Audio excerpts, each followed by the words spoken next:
ಪ್ರಪಂಚದ ಸುವ್ಯವಸ್ಥೆ ಸರಿ ಹೋಗಬೇಕಾದ್ರೆ ಭಾರತದ ಮೂಲಭೂತ ಮಣ್ಣಿನ ಗುಣ ಏನು ನೋಡಬೇಕು. ಮಣ್ಣಿನ ಗುಣ ಶಾಂತಿ ಮತ್ತು ಸಹಿಷ್ಣುತೆ.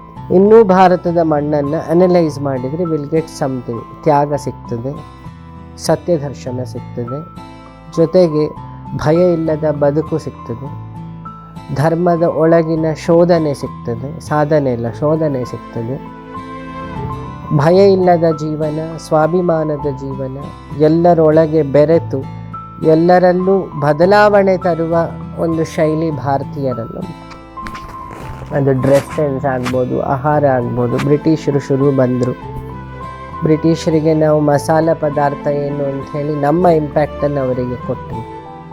ಆಗಿನ ಕಾಲದ ಜನರ maturity, they are not human psychology, ಇಲ್ಲ MSW, ಇಲ್ಲ MBBS ಇಲ್ಲ. ಆದರೆ ಅವರ ಹತ್ರ ಅನುಭವದ ನಾಲೆಡ್ಜ್ ಇತ್ತು.